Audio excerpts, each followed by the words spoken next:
ನಮಸ್ಕಾರ ಅಮ್ಮಂದಿರೇ, ಇವತ್ತು ಹರಿಯಾಳಿ ಚಿಕನ್ ಟಿಕ್ಕಾ ಮಾಡಿದ್ದೀನಿ ರೆಸ್ಟೋರೆಂಟ್ ಸ್ಟೈಲಲ್ಲಿ. ಬನ್ನಿ ಹೇಗೆ ಮಾಡ್ಕೊಳ್ಳೋದು ಅಂತ ನೋಡ್ಕೊಳ್ಳೋಣ. ಇಲ್ಲಿ ಒಂದು ಕಡಾಯಲ್ಲಿ ಸ್ವಲ್ಪ ಎಣ್ಣೆ ಹಾಕ್ಕೊಳ್ಬೇಕು. ಸೊ ಎಣ್ಣೆ ಬಿಸಿ ಆದಮೇಲೆ ಇದಕ್ಕೆ ಹಸಿಮೆಣಸಿನಕಾಯಿ ಹಾಕ್ಕೊಂಡು ಚೆನ್ನಾಗಿ ಫ್ರೈ ಮಾಡ್ಕೋಬೇಕು. ಇಲ್ಲಿ ಒಂದು 15-20 ಹಾಕ್ಕೊಂಡಿದ್ದೀನಿ. ಇದು ಚೆನ್ನಾಗಿ ಫ್ರೈ ಆದಮೇಲೆ ಅದಕ್ಕೆ ಒಂದು ಸೊಪ್ಪು, ಮೆಂತ್ಯ ಸೊಪ್ಪು, ಪುದೀನ ಸೊಪ್ಪು, ಪಾಲಕ್ ಸೊಪ್ಪು ಹಾಗೂ ಕೊತ್ತಂಬರಿ ಸೊಪ್ಪು 4 ಸೊಪ್ಪನ್ನು ಹಾಕ್ಕೊಂಡು ಚೆನ್ನಾಗಿ ಬಾಯಿಸ್ಕೊಂಡು ಇದನ್ನು ಮಿಕ್ಸಿಯಲ್ಲಿ ಚೆನ್ನಾಗಿ ರುಬ್ಕೊಳ್ಬೇಕು.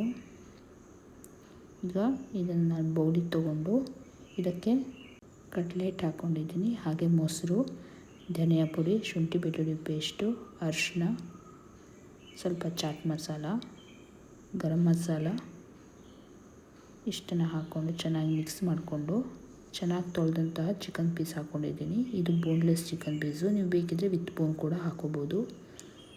ಇದನ್ನು ಚೆನ್ನಾಗಿ ಚಿಕನ್ಗೆ ಮಿಕ್ಸ್ ಮಾಡ್ಕೋಬೇಕು.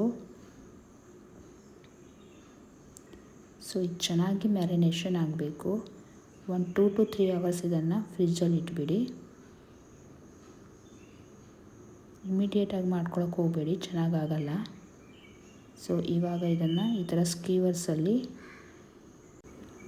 ಸ್ಕೀವರ್ಸಲ್ಲಿ ಚುಚ್ಕೊಳ್ಳಿ. ಇದನ್ನು ನಾನು 45 ನಿಮಿಷ OTG ಓವನಲ್ಲಿ ರೋಸ್ಟ್ ಮಾಡೋಕ್ಕೆ ಇಟ್ಟಿದ್ದೆ. ನಿಮ್ಮ ಹತ್ರ OTG ಓವನ್ ಇಲ್ಲ ಅಂದರೆ ನೀವು ಗ್ಯಾಸಲ್ಲಿ ಕೂಡ ಇದನ್ನು ಫ್ರೈ ಮಾಡ್ಕೋಬೋದು. ನೋಡಿ ಎಷ್ಟು ಚೆನ್ನಾಗಾಗಿದೆ ಅಂತ. Thank you.